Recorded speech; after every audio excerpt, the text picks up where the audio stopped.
Hey, this is my first video.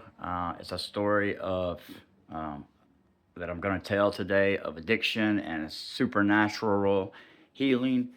And I just wanted to let you know that it's a little slow at first, but stay with me, watch the video, get past me introducing my channel, and I think you'll love the testimony. So stay with me. Thanks, guys. Hello. Welcome to Our Last Relapse.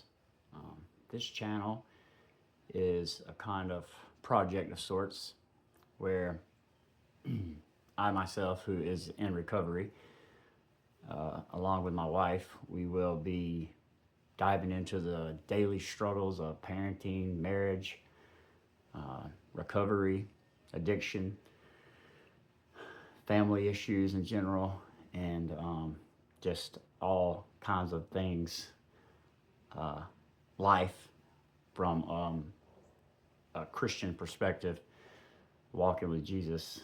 And in this video in particular, I am going to be giving my testimony. This will be my first video posted on YouTube. So I thought I'll just go ahead and tell my story first thing. So that's what I'm going to do. And this story is going to be a story of decade-long addiction and supernatural healing, and just a whole lot of stuff to unpack in a short period of time. But I think if you stay and watch the whole video, that it will definitely bless you and you will be glad you did. So I'll just go ahead and dive right into my story. All right, so I'll just begin by telling you a little bit of my childhood. I had a really good childhood, grew up in a small town, good parents, cared a lot about me, made good grades, straight A's for the most part. Never really got in too much trouble, just average stuff kids do to get in trouble. Nothing too bad.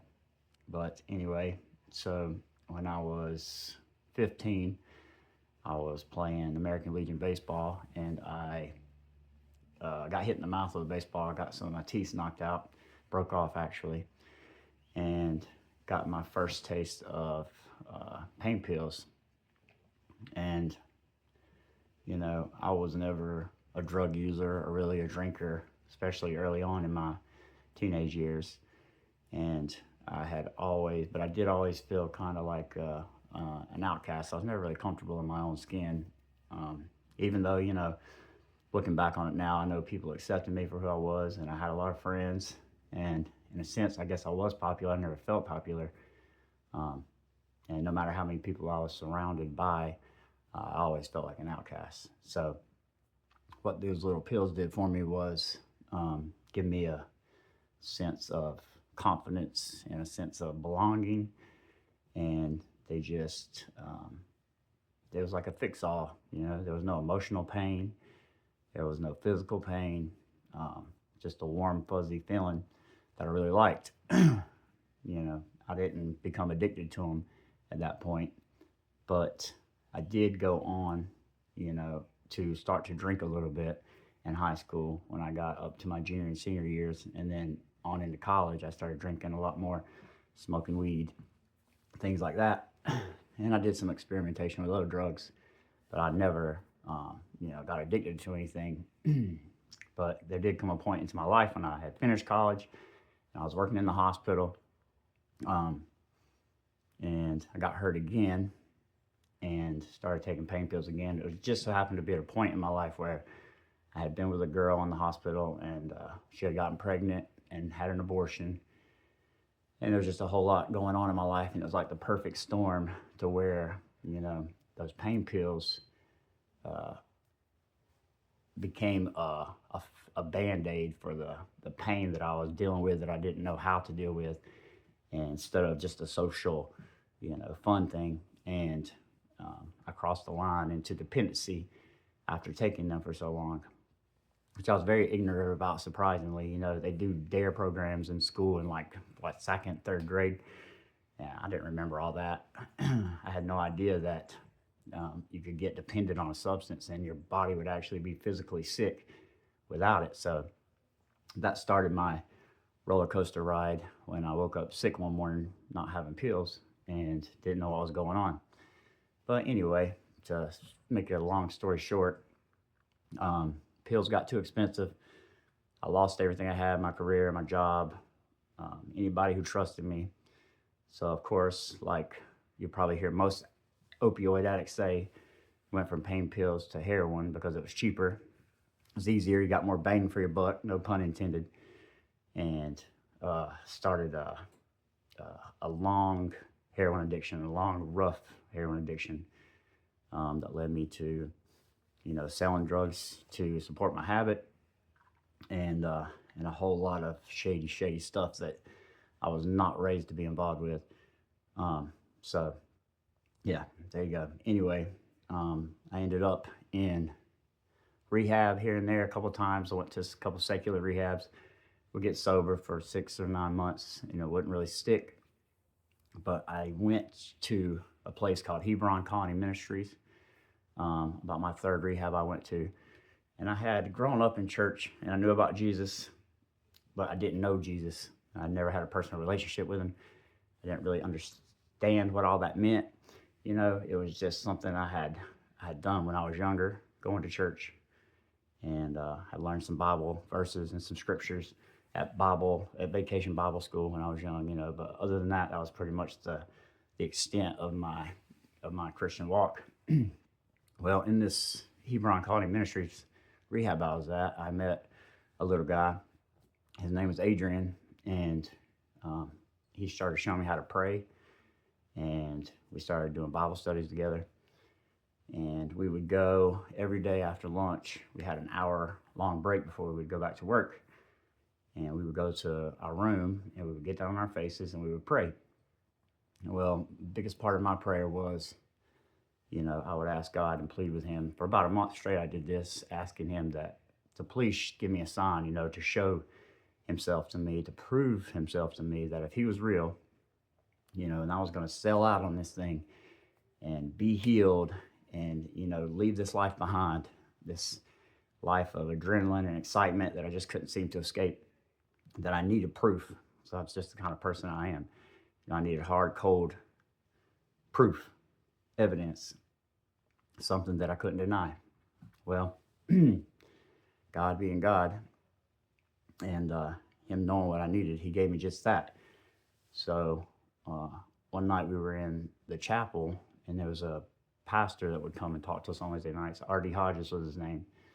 He was a real man's man, talked real loud, and would shout a couple words here and there just to kind of get your attention back if he lost it. And he was my favorite speaker, so I was always on the edge of my seat every Wednesday night when he would come. Well, this particular Wednesday night, we went into the chapel, and I remember R.D. walking in, and I was just sitting there, and he had started to, he got up in the pulpit, and he had started talking to everybody a little bit, just how you doing? There's only like 40 of us, so he would kind of, speak to us individually as we were sitting there, and he was getting ready to start. And I remember my heart just started pounding out of my chest, kind of like it's doing now.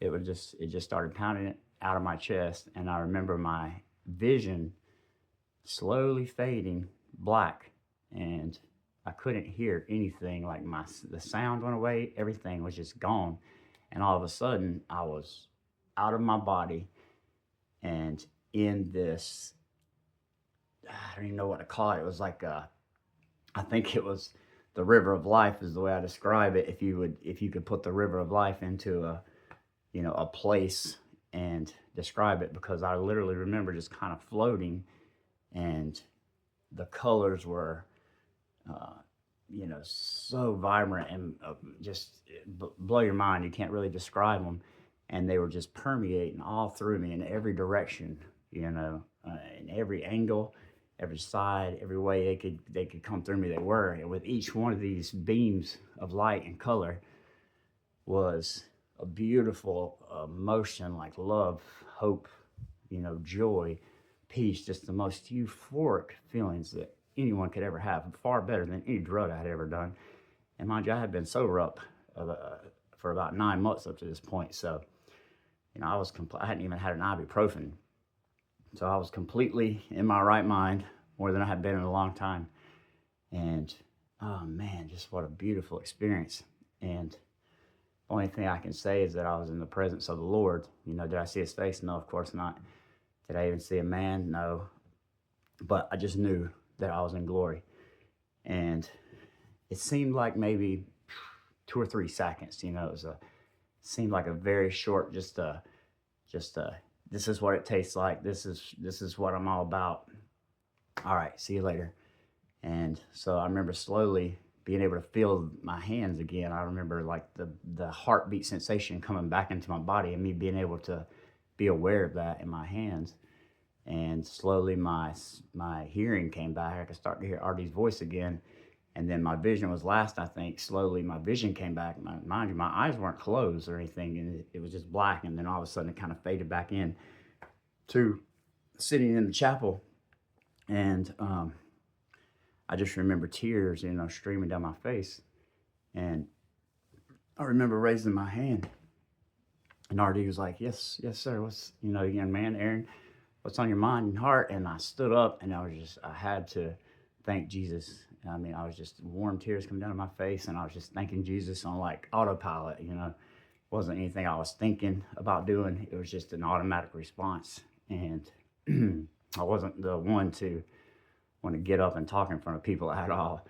So for me to do that was definitely out of character. So, it was a miraculous thing that happened that night. And from that point on, I knew that Jesus is who he says he is. He is the way, the truth, and the life. He is King of the universe, creator of the heavens and earth. And, if we will call on him, he will answer. And he will deliver us and save us from ourselves and whatever, mountains we have to overcome. So, but there will be a part 2 of this video, because I have another supernatural experience that, tells the story of how I met my wife and how I went from homeless to having a home with a beautiful wife, 4 kids of my own, and just a life beyond my wildest dreams. So if you want to hear that story as well, and where I'm at now, where where I was, where Jesus has brought me from, and to hear where I'm at now, then just check that video out too. I'm gonna try to figure this YouTube thing out, see if I can put one of those little end cards in where you can just click on it. Hopefully I do, but if not, it's just gonna be this video part 2. So if you want to hear that story, try to find me if you see this and want to hear it, and I appreciate you. Thank you so much. I'm trying to grow this channel for my family. Started one for my daughter. My wife's starting one. Humble homemade household also, and it's going to be a channel revolved around homemade remedies, natural cures, homemade foods, gardening, kind of homesteading stuff, things you can do for cheap that are much better for you, and get you away from the poisoned food supply and water and everything else that they're trying to take us out with these days. But definitely check out that channel as well. It's not up and running yet, but hopefully it will be soon. So yeah, but anyway, thank you so much, and I hope you like this video and subscribe. And if I get some views and some likes and subscribers, I'm going to try to keep on making content and get better at it as I go. I heard somebody say get 1% better on each video, so I'm going to go try to figure out this editing software, edit this a little bit, and we'll see what happens. So thank you.